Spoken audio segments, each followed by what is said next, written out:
Chapter 5 Sources of Water. Water makes life possible. It is one of the basic constituents of all living beings. Around 70% of our body weight is water. Water is found in ponds, lakes, rivers, seas, and oceans. It is found below the surface of the earth as well. Sources of water. The natural sources of water are seas, oceans, rain, rivers, streams, lakes, and ponds. Oceans cover more than 2/3 of the Earth's surface. So, the largest source of water on Earth are the oceans. However, due to the presence of many salts, this water is not fit for drinking. We know that the higher parts of the mountains are covered with snow. During summer, the snow on the mountains melts and changes into water. This water comes down in the form of streams and rivers. Rain is the main source of water on earth. Rainwater is the purest form of natural water. When it rains, some rainwater goes into the ground. This water is called underground water. It can be brought to the surface with the help of wells, tube wells, and hand pumps. People in villages dig wells to bring underground water to the surface. In some places, the underground water is very deep. So, holes are dug into the ground and tubes or pipes are sunk in them. Water is brought to the surface with the help of pumps. These pumps are run by electricity. These wells are known as tube wells. Water from a tube well is used mainly for drinking and irrigation purposes. Hand pumps are used in places where electricity is not available or where people cannot afford to use electricity. Ponds, lakes, rivers, seas, and waterfalls also provide us with water. However, this water is full of germs and various impurities, so it is not safe to drink. This water is purified and filtered to make it fit for drinking. Evaporation. The change of water into water vapor due to heating is called evaporation.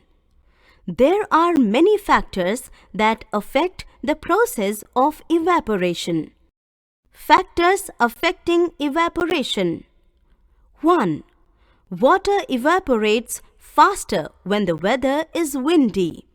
Take 2 saucers from the same size. Pour an equal amount of water in them. Put one saucer under a fan and turn the fan on. Do not put the other one under the fan. Put it in a place where there is no wind. Take a look at the saucers after an hour. What do you observe? You observe that there is less water in the saucer placed under the fan.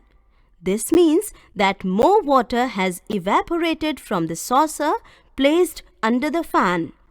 Thus, it proves that water evaporates faster when the weather is windy. Water evaporates faster when the temperature is high. Take the same amount of water in 2 saucers of the same size. Keep one saucer in the sun and the other in the shade. After an hour, you find that there is less water in the saucer that is in the sun. This shows that more water has evaporated from the saucer placed in the sun. It proves that water evaporates faster when the temperature is high. 3. Evaporation is faster when the air is dry. You must have noticed that clothes dry faster on a hot dry day than on a cloudy day. Do you know why? On a dry day, air has the least water vapor or moisture, humidity in it. It can take in more moisture from the clothes. But on a cloudy day, air has more moisture in it, so it can absorb very little water from wet clothes. 4. Water evaporates faster when the exposed surface is large. Take 2 handkerchiefs of the same size and fabric. Fold one handkerchief on half twice. Put this handkerchief on a table. Spread the other handkerchief on the table. After some time, you find that the handkerchief that was not folded is dry, and the other one that is folded is still wet. This proves that water evaporates faster when the exposed surface area is large. Condensation. When water vapor becomes cool, it changes into water. The process of changing of water vapor into water on cooling is called condensation. In nature, water vapor condenses to form water in many ways. Clouds, dew, fog, frost, and snow are all examples of condensation. 1. Dew. When water vapor condenses on cold objects like grass in the fields, dew is formed. 2. Snow. When water vapor freezes in air, it forms crystals of ice called snow. Snowfall takes place mainly at hill stations in winter. 3. Fog. During winter, water vapor condenses on the dust particles in the air to form clouds close to the ground. These clouds are called fog.